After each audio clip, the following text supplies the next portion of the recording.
Good morning, good afternoon, and good evening. Bonjour, mesdames et messieurs, and a special welcome to our friends in Chile joining today. For those of you who don't know me, my name is Stuart Beck. I am President and CEO of the Asia Pacific Foundation of Canada. I spent 32 years as a diplomat in the Canadian Foreign Service, retiring as Canada's High Commissioner to India in 2014.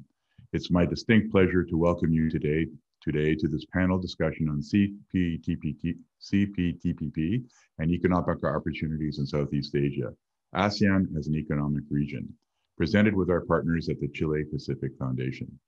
With global politics being what they are now, there is more than ever a need for middle powers to diversify their economic and political interests. For Canada, which is highly dependent on the United States and China economically, we need to look to Asia and ASEAN in particular to diversify our markets and interests. Chile is facing similar challenges, and it only makes sense that our two organizations partner on a topic we are exploring together. As part of Canada's reflection on its colonial past, we always start our virtual and in-person sessions with a land acknowledgement. This is particularly relevant this week with the horrific revelation of mass graves of children attending a residential school in British Columbia. Residential schools for our First Nations communities is a relic of our colonial and settler past. So, I know many of you are joining us from across the world, from multiple time zones in Canada, Chile, and across the Asia Pacific region. I would like to take this opportunity to acknowledge that the places Canadians call home are the traditional territories of many First Nations, Métis, and Inuit. APF Canada is headquartered, and I myself am speaking to you from the unceded territories of the Squamish, Musqueam, and Tsleil-Waututh peoples. We are grateful to Canada's Indigenous peoples for their stewardship of the land on which we live, work, and play. We at APF Canada are collectively committed to the process of reconciliation. It's hard to believe it's been over a year since the beginning of the pandemic and the massive disruption it has caused across the globe. As challenging as the shift to this new virtual normal has been, it has facilitated closer collaboration between our organization like ours. The Asia Pacific Foundation of Canada and the Chile Pacific Foundation signed an MOU back in 2019, recognizing at that time the potential for mutual collaboration. We are both the APEC secretariats for our home economies, Pacific nations that literally face the immense and diverse economic opportunities in Asia, and we share a common commitment to promoting dialogue and understanding around free trade architecture, including the topic for today's discussion, the Comprehensive and Progressive Trade Agreement for Trans-Pacific Partnership, the CPTPP. In partnership with our friends at Chile Pacific Foundation, we have gathered an impressive group of experts today to think through the emerging trends and opportunities in Southeast Asia, one of the most dynamic regions in Asia. As co-signatories to the CPTPP, we hope today's discussion will provide insightful commentary on the growth of ASEAN and the challenges and opportunities it presents our respective economies. Before I turn over the floor to Dr. Klaus Schmidt-Hebel from the Chile Pacific Foundation to say a few words, let me go over a few housekeeping notes. This webinar is currently being recorded and will be available on our website shortly after. We encourage your questions and comments. Please use the Q&A box located at the bottom of your screen to submit your question. If we don't have a chance to answer your question live, please feel free to reach out to us offline. And for technical support, please reach out to Mandy at events@asiapacific.ca. Now let me introduce Dr. Klaus Schmidt-Hebel to make a few remarks on behalf of our partners at the Chile Pacific Foundation. Dr. Schmidt-Hebel is a member of the Chile Pacific Foundation's Board of Directors and an international consultant, advisor, and public speaker. He held the position of Chief Economist of the Organization of Economic Cooperation and Development and Director of the OECD Economics Department in Paris in 2008-2009. He was Chief of Economic Research at the Central Bank of Chile during the previous 12 years. Before that, he was Principal Economist in the Research Department of the World Bank in Washington. He has been Chairman of Chile's Advisory Fiscal Council, Chairman of the Financial Advisory Board of Chile's Sovereign Wealth Funds, General Director of Grupo de Publica Chile, President of the Chilean Economic Association, and President of the Monetary Club. He was elected 2008 Economist of the Year by his peers in Chile. Dr. Schmidt-Hebel, the floor is yours.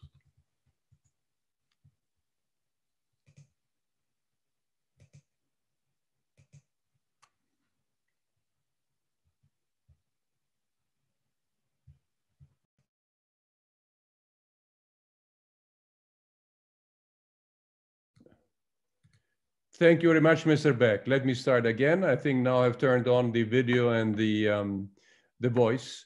It is an enormous pleasure for me to participate in this outstanding panel discussion about CPTPP and economic opportunities in Southeast Asia, with a focus on ASEAN as an economic region. And certainly I am very happy that the partnership between the Asian Pacific Foundation of Canada and the Chile Pacific Foundation, of which I am a board member, is starting extremely well with this seminar. I'm also looking forward to the next two seminars which we are doing jointly. As a board member of the Chile Pacific Foundation, I strongly support activities such as this one, which link the efforts of Canada and Chile in working together to shed light on the strategic importance and economic potential of the ASEAN region for Chile, for Canada, and for the Americas as a whole. I'm very proud of the work carried out by the Chile Pacific Foundation to bring Chile and the Asia Pacific, also the Indo-Pacific region, closer to each other. By taking part of a growing international network of world-class partners, of which the Asian Pacific Foundation of Canada is an outstanding member, our foundation is working on and promoting a forward-looking agenda to deepen Chile's commitment and strategic projection to the Pacific region in many dimensions, including trade, investment, and also political cooperation to handle many of the most pressing issues of our time. The Asia-Pacific and the Pacific region brings for us great opportunities to fuel much needed growth in our economies, most notably during the economic recovery phase of this terrible world pandemic. In this context, our growing partnership with the ASEAN region is a key component of our strategic integration to the Pacific Basin. It is reflected both in bilateral and multilateral economic integration agreements with ASEAN members and through our membership of CPTPP. Let me end finally with two remarks about Chile's commitment to CPTPP, which I think will be interesting to note for our Canadian friends. First, in reviewing the economic literature about the economic benefits for all 11 members of CPTPP, we have a figure which estimates that the long-term GDP level of all 11 members will, on average, be raised by 0.8%. 0.8 seems like a small number. It's a huge number. If every country gains 1% of its long-term GDP level, that's billions of dollars for all the citizens of the 11 members of CPTPP. In the case of Chile, the average gain is smaller. Why? Because we are an already very open economy. Specifically, we are more open than the average CPTPP member. And therefore, our increase in long-term GDP level is by, quote unquote, only 0.3%. Now, 0.3% still is a big number for Chile. It's something like 600 million or 700 million US dollars per year as simply a result of increased trade, increased investment, and other mechanisms of transmission by which we reap those benefits. Second, I would also like to mention a fact which is probably of interest to our Canadian friends, and which is the fact that there is an influential minority in Chile that is blocking parliamentary ratification of Chile's CPTPP 11 membership. It is basically an ideological opposition by a minority, but as I said before, which is very influential, that exposes fake news and lies about the effect of CPTPP for Chile. And therefore we have a big agenda, which we push together between many important members of Congress, plus the government, plus this foundation, in trying to convince Congress that the economic, social, and also political benefits of a closer partnership through CPTPP with the Asia Pacific region and also with Canada and some other Latin American country members would be of enormous net benefit to Chile. Finally, let me end by wishing us all a very successful seminar and a fruitful discussion of the issues covered by our outstanding speakers. Many thanks. Thank you very much, Klaus. And I empathize with your challenges in getting these important issues through. As you know, we had some hiccups ourselves in the early process of CPTPP, and we managed to work through that.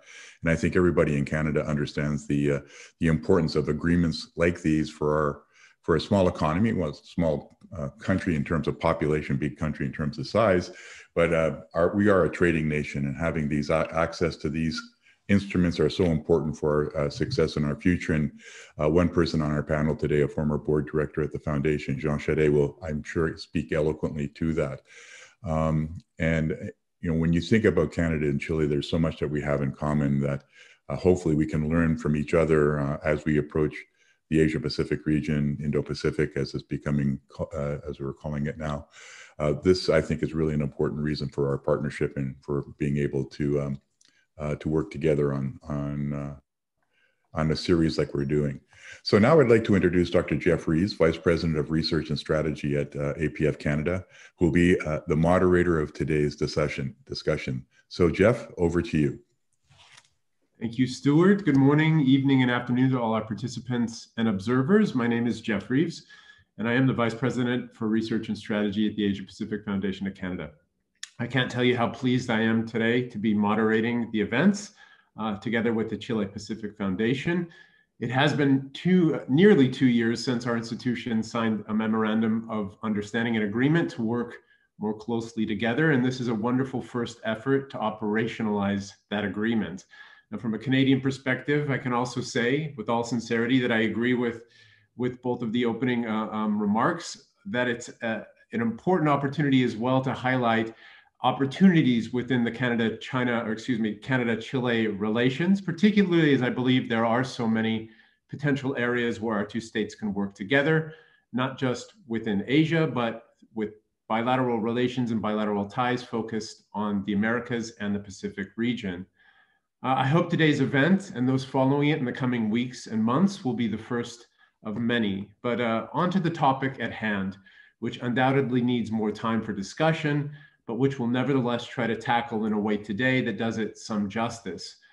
Now, we're lucky to that end to have a wonderful panel of speakers that we do today, each of who will approach Southeast Asia's political economy and issues including the CPTPP from a different perspective, and who together will provide us a comprehensive starting point for more informed discussion going forward.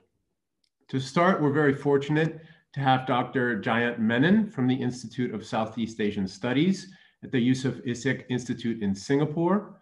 Dr. Menon will start our discussion today by commenting on Southeast Asia's regional economic architecture, providing us all with a valuable perspective from the Asian region. Following Dr. Menon, we have Dr. Grace Jaramillo from the School of Public Policy at the University of British Columbia. Dr. Jaramillo will build on Dr. Menon's comments to provide us with a Pacific viewpoint of Southeast Asia, with particular focus on Chile's role in the region and opportunities for greater economic integration and cooperation.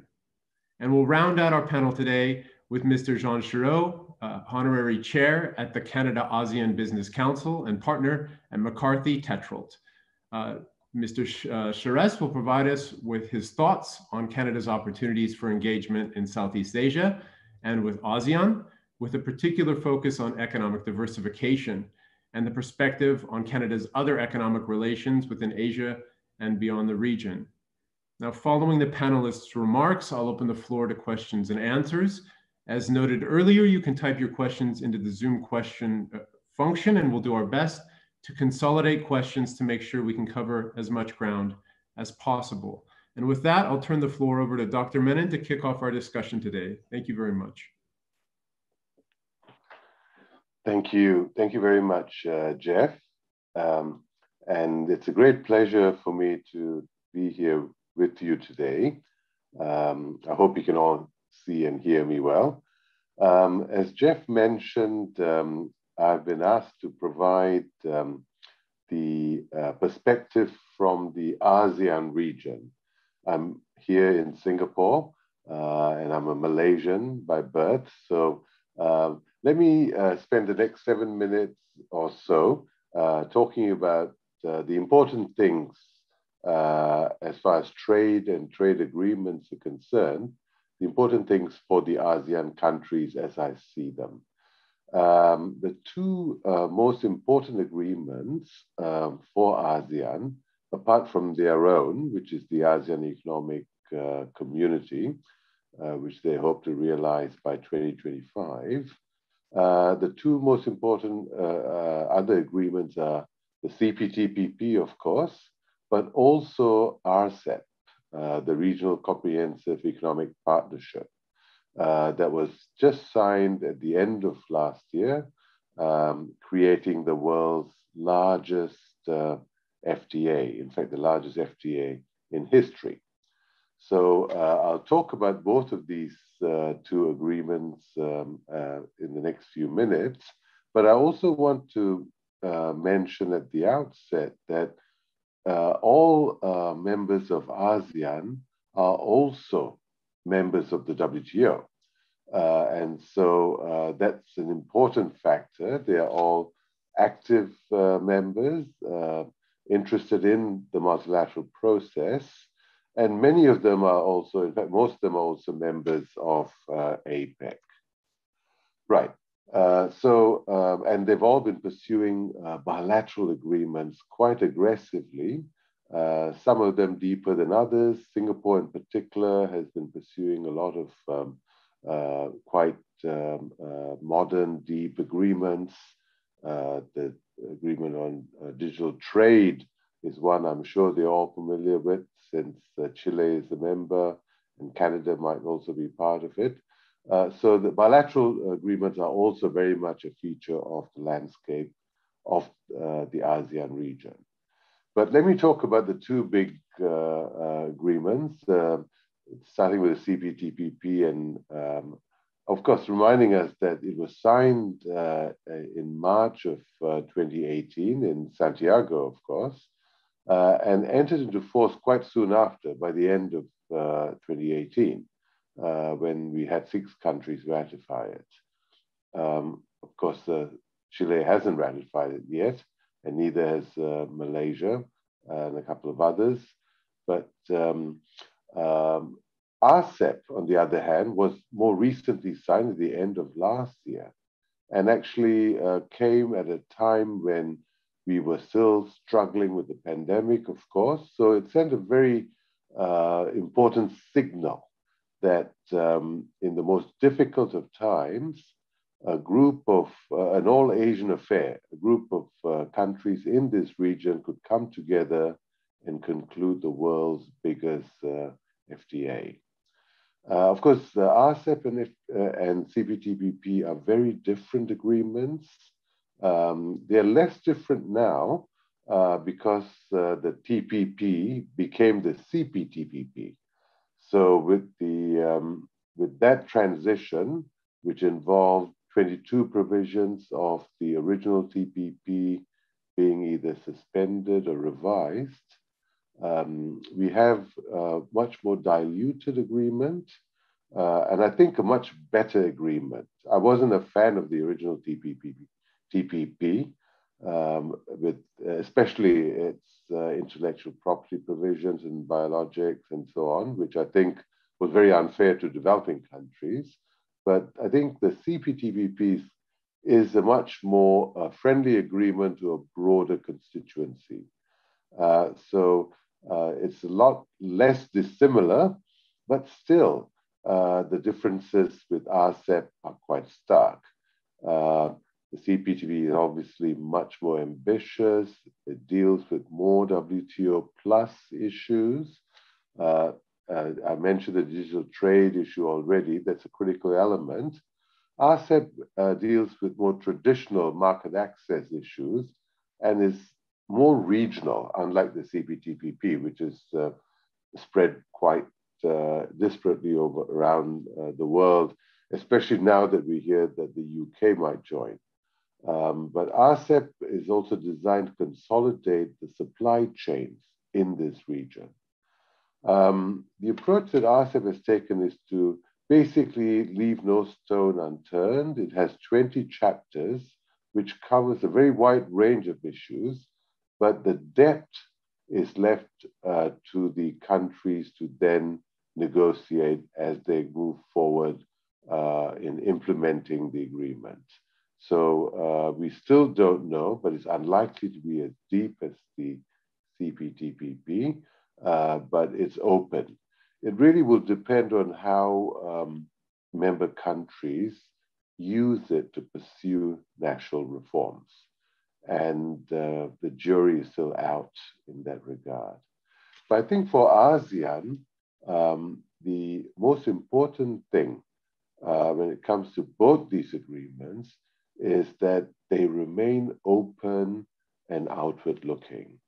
ASEAN is a small region caught in the middle of giants on both sides, and importantly, very engaged with the global economy. They cannot sustain themselves by looking inward. They have to keep the doors open. ASEAN has done that with its own agreements, and both RCEP and CPTPP will be of greatest value to them, and in fact to the world, if they remain open to new members and outward looking, in the sense that accords are multilateralized. So this is particularly important now that we are still recovering from a rules-based trading system that's been in chaos, especially during the Trump administration, where the WTO was significantly weakened. And in fact, its dispute settlement mechanism was in paralysis after the Trump administration did not reappoint judges to the appellate body, leaving it without a quorum. We hope that the new US administration will have a different position, and the new DG will take this forward in a positive way. So let me try and wrap up now by making one more point, and that is, I've already talked about how RCEP and CPTPP will be critical to this region if it remains open and outward looking. But the other factor that's particularly important to ASEAN is early resolution of the US-China trade war. This is a very important issue for ASEAN. They're caught in the middle. They don't want to take sides. China is very important to all these countries because of the supply chain and because of trade and investment, but so is the US. And the US is more important to some than others for non-economic and geostrategic reasons. So they don't want to have to pick sides, and they haven't. But the sooner we resolve this trade war, the better it will be for this region and indeed the world as a whole. If we can find a way in which we can bring these two warring partners together, either through a CPTPP, RCEP union, or an expansion, or an altogether new agreement like the APEC FTAP, Free Trade Area of the Asia Pacific, I think then the interests of ASEAN, as well as the world, would be best served. We don't know, there's no easy way of moving forward on this. but it's important that we try and resolve the trade war. And as much as possible, if these agreements can play a role in moving us in that direction, I think ASEAN especially, but the world as a whole, will be made much better off. So I think, I'm sorry I've taken a bit more time than I planned, but with that, let me stop there, Jeff, and turn it back to you. I look forward to the questions later on. Thank you. Thank you, Dr. Menon. What an excellent overview of the regional trade and economic architecture with that focus on ASEAN. Dr. Jaramillo, I wonder if you could pick up from there and describe a little bit the view from Chile and perhaps from with respect to the Pacific Alliance, or whatever other points you'd like to expand on. For sure. I want to first thank the Asia Pacific Foundation of Canada and Fundación Chilena del Pacífico for inviting me to this forum. And I will complement Dr. Menon's comprehensive explanation of ASEAN architecture with a brief overview of what is going on the east side of the Pacific. This is the Western Hemisphere. I think the Western Hemisphere has been abundant in early projects of regionalism, focused mainly in the past in import substitution industrialization. However, in the 1990s, it brought the most radical liberalization efforts in the region. NAFTA, for example, was the first trade agreement signed in the world under the premise of lowering all trade barriers and to create a free market area by 1994. So the domino effect soon became pervasive in the region. Chile followed immediately and became the most daring negotiator of FTAs in the world, besides the United States. Now, with the exception of Ecuador, all Latin American countries with shores to the Pacific have signed FTAs with the US, with the European Union, and the European Free Trade Area at the very least. 3 of them have also signed the Trans-Pacific Partnership, better known in Canada as the CPTPP, Mexico, Chile, and Peru. Having said that, I have 3 points to make about the Latin America side of the Pacific Rim when it comes to trade and integration into the Asia-Pacific area. First, by far the most daring and organized attempts to engage with the Asia-Pacific region comes from Chile.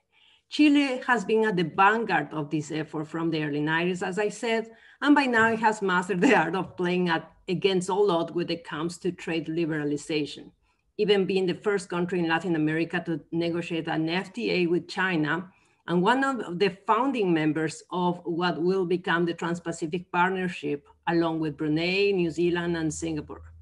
However, only Mexico had ratified the treaty so far, and the ratification remains pending in Chile and Peru. It is just unthinkable to have Chile somehow withdraw from one of its most remarkable achievements, the CPTPP, which was designed to create and expand value chains. And that is usually my go-to point when it comes to the CPTPP, because it also elevates the rules of the game when it comes to trade, liberalization, and facilitation. We all in Canada hope that Chile can ratify the CPTPP just to deepen its commitment with trade openness within the APEC economies. My second point is that Peru, along with Mexico and Colombia, founded the Pacific Alliance in 2011 to create a partnership of an already open trading economies to enhance its leverage exporting outside the region to countries such as China, India, and for sure the ASEAN economies, besides other larger partners like Australia and New Zealand. So the Pacific Alliance have thrived in creating economies of scale, boost investment, participating in international negotiations, trade fairs, trade facilitation, projects, and all under the APEC umbrella. In my opinion, the most important achievement of the Pacific Alliance was and still is this deep network of business alliances and councils that allows economic coordination and have enhanced regional supply chains and business partnerships along the way. Notwithstanding, there are problems. The Pacific Alliance as a bloc has stalled and it's reached its peak in terms of business alliances and trade liberalization efforts, first because of the Trump administration pressure over NAFTA that shifted Mexico's international trade interests into salvaging the relationship with its main commercial partner, for sure. All other partnerships, including the CPTPP and the Pacific Alliance, took a backseat. Then multiple and complex political crises across the region but forced the bloc to slow down its pace of reforms and projects of regional convergence. Since the Pacific Alliance has not a set of formal agencies to run its business, it heavily depends on ministers of trade, foreign services, national business councils to advance their goals. And it's fair to say that the future of the CPTPP, as much of the Pacific Alliance is on the line, or at least will face a crucial test after the Chilean, Peruvian, and Colombian presidential elections that will take place between this year and 2022. Even more, the Constitutional Assembly in Chile will also be determinant in the way Chile deals with trade liberalization and foreign direct investment.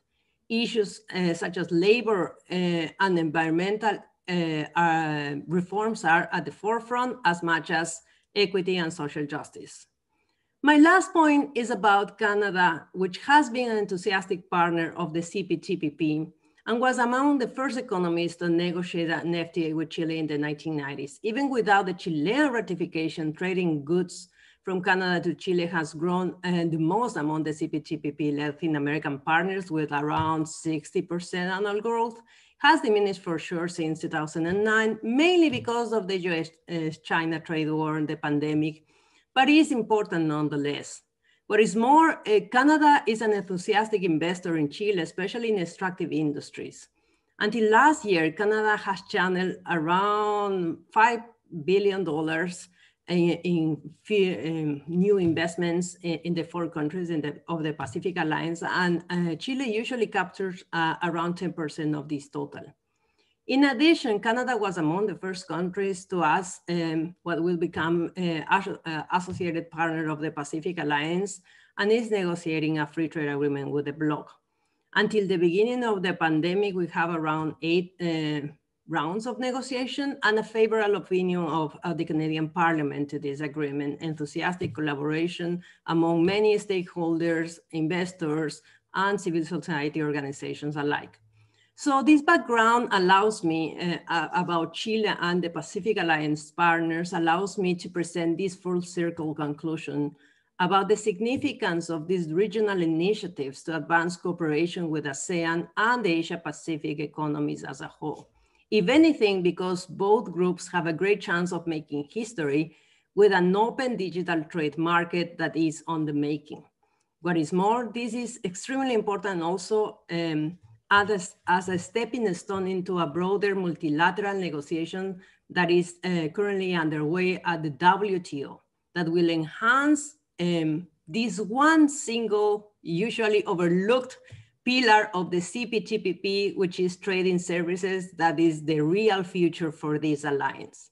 I will open to answer any questions during the Q&A, and thank you very much. Thank you, Grace, for that. Mr. Chire, I wonder if we could turn the floor over to you to talk a little bit more from the Canadian perspective. And just for the audience, I just also want to add to some of the past accomplishments that Mr. Chire and positions has held, was the former Premier of Quebec, Quebec being the 2nd largest province in Canada, and also a very strong advocate for Canada-EU trade agreements and an advocate overall for Canadian trade. We couldn't have somebody more qualified to speak to this issue. Over to you, Mr. Chire. Thank you very much, Jeff, and I hope that everyone can hear me well. Let me start by saying how delighted I am to participate. I think this is probably the inaugural event of both foundations working together. There's 3 of them scheduled. And I just wanted to say how great an initiative this is. It is a very good idea for Chileans and Canadians to caucus together and to compare notes, to look at our respective positions on the trade agenda in the world, and in a context of multilateralism to which we are both very committed to work together. And I understand that Chile has not yet ratified the CPTPP, and we are going to be very careful not to mesh ourselves into domestic issues. But if there's anything at all that, from our experience, that you can draw upon, we'd be delighted to share it, the good and the bad. And let me start with a very brief reminder of what Canada's vital interest is. We are a country of over 38 million people, and we are a country that is privileged to have a high standard of living. The reason for that is because we trade. We are also one of the most trade-dependent countries in the world. Our trade has a few characteristics. It is very much about, natural resources. Energy comes first. I mean, oil and gas would be first on the list, but it's also the forest industry and its agri-food in particular, which is a big part of what the CPTPP is about. And it includes also technology and a number of things. But Canada is very much a knowledge-based economy who's blessed with these resources. And on the trade side, we heavily depend on these resources for trade. Actually, our weakness has been our ability to get small and medium enterprises more invested and involved in trade. The other characteristic is that we live next to the United States, which is sometimes a blessing and sometimes not. And the United States have been good neighbors and allies and friends of ours. But the United States is a superpower, and superpowers behave a certain way. And that's part of the context of what we're dealing with today. On trade, for example, I'll give you an example. If you do a trade agreement with the United States, there's an unwritten rule. If the Americans don't like what's happening, they'll just override it in certain instances. And that's the behavior of superpowers. They can write their own rules. So, and Canada's part of the feature of Canadian politics has been to learn to manage that relationship, at which we have been fairly successful in doing, I would say, up until the election of Mr. Trump, which made things a lot more complicated for everyone else. On the CPTPP, it's an interesting story. I was premier when it was launched, and I was very supportive of it. But Canada was not invited to this party at the outset. We were not part of the CPTPP. We had to invite ourselves in. And thankfully, countries like Chile were the ones who opened the door. That's why it would be ironic if, after inviting us into the negotiations and allowing us to be there, Chile would not follow through by ratification. And we went into the negotiations on a defensive mode because we wanted to protect the interests that we had. It wasn't on an offensive mode. It wasn't so much that we were looking for something to gain. We were at the outset trying to protect the gains we already had. For example, we had learned from the South Korea negotiations that if you allow another country to be able to get ahead of you, which was the United States in our case, well, they're going to steal your lunch. And that's exactly what happened in the case of South Korea, until we finally were able to get our own internal act together and to be able to get an agreement on this. As mentioned, I'm also co-chair of the Canada ASEAN Business Council. And Canada has had a good relationship with ASEAN, but in all honesty, we have not had a constant presence within ASEAN. Now, as we look at the bigger world, and because we are so trade dependent and much too dependent on the United States, in the last few years, we have made efforts to diversify our trade. CETA is a good example. The Canada-Europe Trade Agreement, Jeff mentioned, I was involved in that. We went to the Europeans after the Doha round went off the rails. I'm the one who went to the Commission to say, why don't you do a trade deal with Canada? And the arguments we put forward are relevant to what we're all experiencing today. We said to the Europeans, this is why you want to do it. If ever you want to do a trade deal with the United States, it'd probably be a good idea to do a trade deal with Canada first to establish the basic rules. And then you'll be in a better position to leverage a good trade deal for yourself with the Americans, keeping in mind, as I was mentioning earlier, that they're a superpower that behaves like a superpower. Well, the Europeans agreed with that. And we signed with the United States one of the most comprehensive deep trade agreements in the world. And it's working well, though I would have to admit, in all honesty, that Canadians are not taking as much advantage of that trade agreement as we had hoped that they would at this point. Europeans are also doing very well, but nonetheless, this has created an environment where Canada is in a consolidated position. As an entry point to North America, we have this extraordinary trade agreement with Europe, which the Americans do not have. And Europe, by the way, is the #1 consumer market in the world, still close to 500 million people.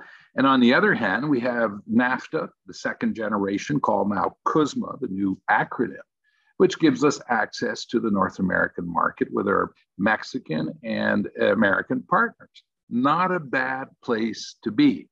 If you're trying to access North American markets, that's a pretty good position for you to be in.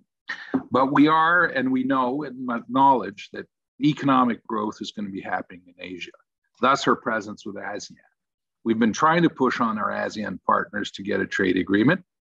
They have been more or less interested. They're not indifferent, but there are 4 countries within ASEAN who are already part of CPTPP, which includes Singapore, Malaysia, Brunei, and Vietnam. And so Canada is now looking at the opportunity of doing bilateral agreements within the ASEAN zone, in particular with Indonesia and the Philippines. We did take good note, as Dr. Menon mentioned earlier, of RCEP. And we always viewed RCEP as a possibility.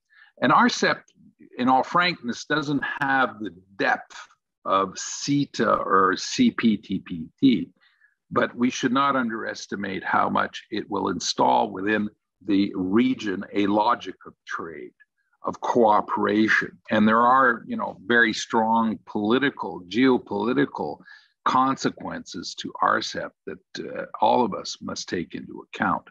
So as we look at the bigger picture and we look to the future, we're dependent on trade. We acknowledge, by the way, that trade has been the extraordinary locomotive of economic growth, of wealth creation in the world since the 1980s, all the way up to the financial and economic recession of 2008. It has pulled hundreds of millions of people out of poverty.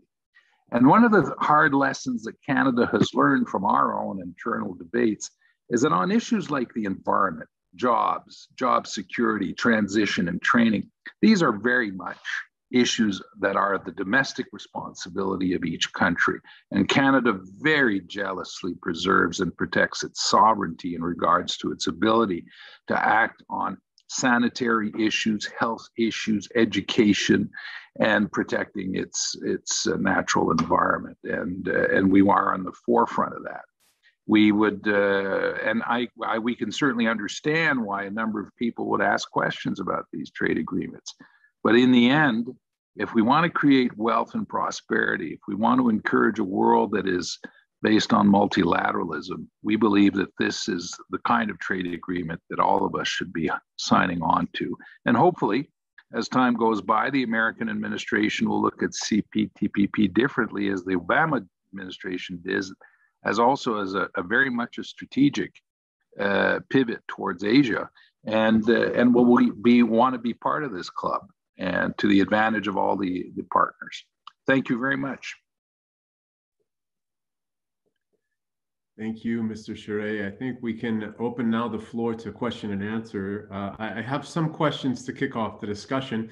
If the panelists could all maybe turn their cameras back on, and I can address these to the group. And I think we can just determine if anybody has a comment to make on some questions.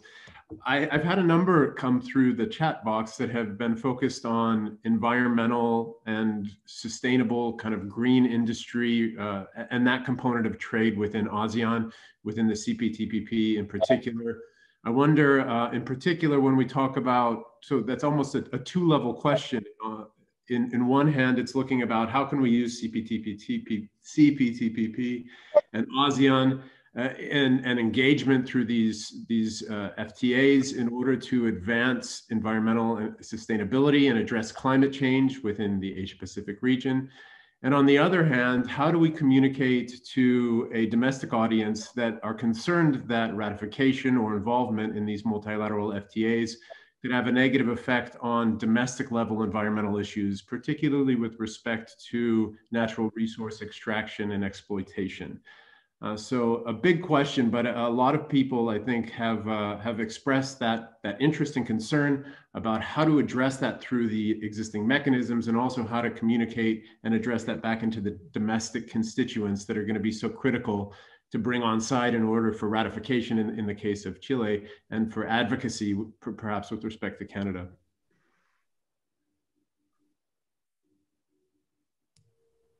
Do I jump in? Sure, go for it, Grace. Well, in my experience, especially in Latin American countries, the domestic side of the negotiation is as important of the international side of the negotiation, and is usually overlooked. So whenever we negotiate and then implement a free trade agreement, much more talking about the CPTPP that has an additional level of complexity because it enhances global value chain. It really needs a lot of discussion, a lot of education processes, engage with civil society organizations on a regular basis. So it's a way of addressing also the interests of the many constituencies that may feel really probably affected by the agreement. So one of the issues that Canada has done very well is creating tables or even cafe talks about free trade agreements, engage with small and medium enterprises, engage with civil society organizations, and especially the ones that are really concerned about environmental issues. For example, not many people know in Latin America that the free trade agreement, the CPTPP, has a whole chapter on indigenous rights and traditional knowledge that has opened many opportunities for indigenous peoples and populations across the globe. So I think the first stepping stone is to re-engage into process of domestic negotiation inside, and also programs of implementation that address different issues regarding environmental, social concerns, labor standards, opportunities also for the people who have lost jobs, especially during and after the pandemic and the post-pandemic world. Jeff, if you want, and thank you, Grace, those are very, the reference to Canada, I want to react to by saying that when we entered into trade negotiations in the late 80s with the United States, and I was part of the federal government at the time, we did create sectoral advisory committees called SAGIT. SAGIT was the acronym, Sectoral Advisory Group, to interact. And when we did CETA with Europe, we also had a constant consultation process with civil society, which included people from the sector of culture, for example. I'll give you an example. Canada has fought very hard over the years to protect its ability to support materially our cultural sector and the arts, and to avoid it being scooped into the scope of trade agreements and the rules of trade. Now, this was extremely difficult for American neighbors to understand. Their view is that culture is business, period. I mean, it was mysterious to them, but that was for us a red line, and those consultations were constant. I do want to return, though, to sum up what our experience has been. We have jealously preserved, and CPTPP does that, our ability and our sovereign ability to legislate and act in any way we feel we must to protect our environment, our healthcare systems, and our education. CPTPP does not in any way compromise that sovereign ability of either Chile, Canada, or Japan to do that. And there's all the precedents of the other trade agreements that demonstrate that. Now, I think that's how you communicate that. I'm not sure in the Chilean environment, but certainly Canada, I can speak to Canada's experience, and And that's why the trade agreements have had some wide support here. On climate, it's a good example. There's more and more countries like France or Europe who are saying we're not going to enter into trade agreements with countries or regions who do not subscribe and support the Paris Climate Accord. And now, is that a good or a bad idea? Trade negotiators may have another view of mixing both, but politically, that's what's happening right now in the world. So I'm fairly bullish. I think the trade should happen. It allows prosperity and it allows us more money to protect our environment. Could I just add a little bit to I think most of the points have already been made, but I think, as Jean was just saying, at the end of the day, it'll be national policies and regulations that will have to safeguard, countries, the environment from the consequences of these sort of trade promoting agreements that we engage in. The agreements themselves are not going to be able to do very much in pushing forward that agenda and protecting the environment. There's some of it in some of the more deeper bilateral agreements. The environment chapters are quite sophisticated, but still, I think it's basically guarding against the consequences of these agreements and protecting your environment while you pursue, prosperity through trade and investment as a result of liberalization through these agreements. And then you've got global initiatives. That's where you actually go and negotiate, sort of carbon reductions and so on. But one point I'd like to make is there is this potential, say, to try and harmonize rules over time as you mature in our negotiations to avoid, this race to the bottom and trying to attract, dirty industries, into your country by competing and sort of, weakening environmental protection. If you can sort of set standards that all countries, all members of an agreement have to comply with, then you can avoid this the bottom, which will involve, dirty industries migrating to countries with the lowest sort of protections. And potentially these regional agreements can play a role in limiting that.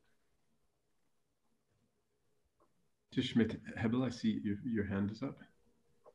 Thank you. Yes, let me bring in our experience in the case of Chile. Let me start with environment.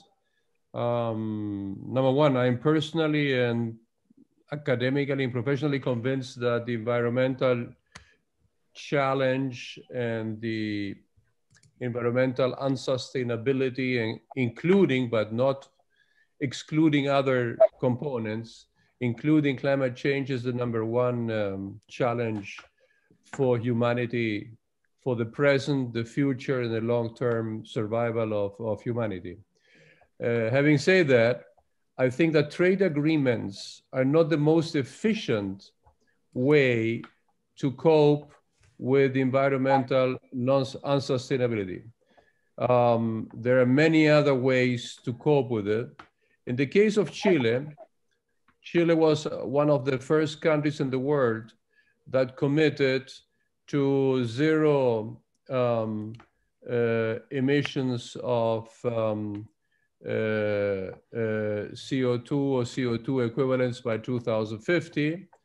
In preparation, this commitment is now 2.5 years old. This was in preparation of Chile hosting COP25 in Santiago in 2019, which had to be moved to another country in Europe because of our political tensions in late 2019. But Chile is very committed, and it's very much on the path of attaining over the medium and long term a greener economy. Up to now, 25% of our energy production is based on clean or green resources, mostly solar and wind energy. We will be very close to 50% toward the end of this decade. And this is in parallel to many other commitments of the government and of subsequent governments which will follow this policy to achieve in 2050 zero net emissions. Having said that, let me also underscore something which Jean and Grace and Jeff and Stuart mentioned also from the perspective of Canada, which is the fact that CPTPP takes care of the rights of indigenous peoples.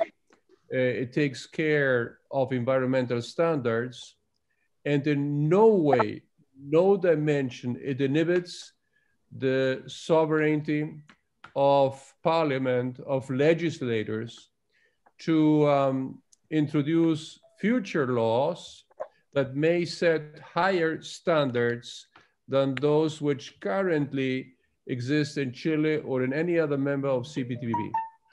All these facts are systematically denied by a very small group of NGOs in Chile and a small group of legislators who are convinced by these NGOs that CPTPP infringes on the sovereignty of the legislator, that it adds to environmental unsustainability and other issues which they criticize.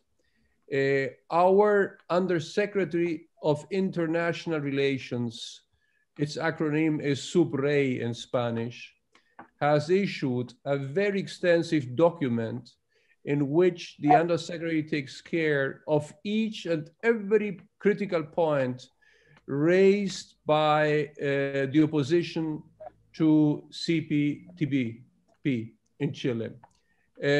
When this document was launched, it was widely distributed, and none of the people and organizations that criticized had an answer to this document issued by our Undersecretary of International Relations.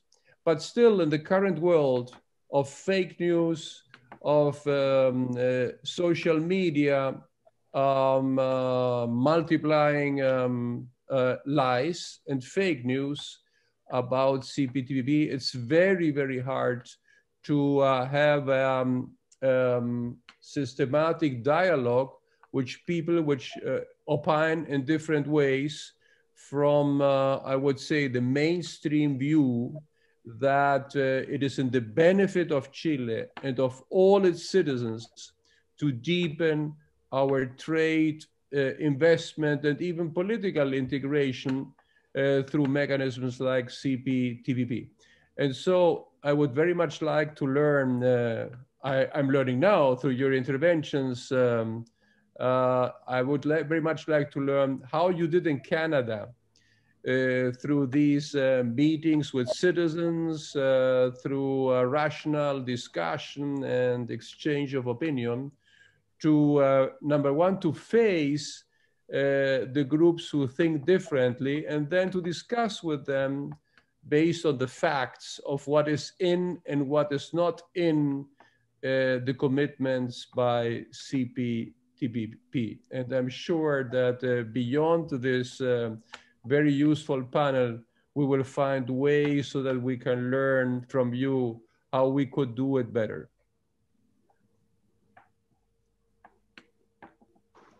So we've come to the end of the allotted time that we have for this particular session. I realize we have a number of questions that we weren't able to get to.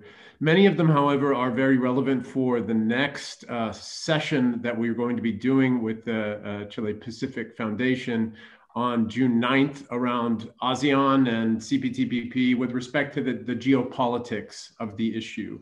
And we can get a little bit more into some of the questions that we have in the chat around India's role with respect to the CPTPP, great power relations within that dynamic, ASEAN's position within some of the broader strategic thinking within the region, and address some of the questions that unfortunately we weren't able to get to today simply because we came up on the end of our time, because we have so much content and so many, I think, wonderful perspectives that these panelists and the speakers were able to bring today. So First of all, I think we did a very effective tour of ASEAN's regional architecture, thought through the Chilean experience, both with respect to engaging through the CPTPP and with ASEAN, but also a lot, I think, of useful commentary and perspective and context around the domestic considerations and challenges that Chile finds with respect to ratifying the CPTPP. I think we learned a lot here with respect to some of the myths versus realities, the importance about educating the public, the mechanisms that the Chilean government has put into place to address some of these issues. I think that was incredibly informative and very helpful for us to think about how to move these opportunities forward in a way that benefit broadly Chilean trade engagement in the ASEAN region. And I think we similarly looked at Canada to think through how it can engage more effectively in the region, how it can also think about diversifying its trade through engagement with ASEAN, and in particular, moving away from some of the dependencies we have on existing bilateral trade relationships, particularly with the United States. All of these things, I think, were very informative. Thank you to all the speakers for being part of the discussion today, and the panelists for taking time out of your busy schedule, and indeed, in some instances, late night and early morning. Do please tune in again to our June 9th ASEAN discussion around geopolitics. We will get to many of the questions that were raised today that unfortunately we weren't able to address. But thank you to the Chile Pacific Foundation for your partnership. And thank you on behalf of the Asia Pacific Foundation of Canada for attending today. And we look forward to continuing this conversation going forward with our next two jointly hosted events. So with that, I'll conclude my discussion. And Stuart, if you'd like to say anything, or we can conclude. No, I just want to say my thanks as well to all the panelists. I think it was really a very interesting and thoughtful conversation. I think we both can learn from each other, and I think that's critical. So thanks individually to each of the panelists. And it's very heartening to see how we can take something like this and move it to the next level at the next session. So again, thanks to all those attending, and thank you to the panelists.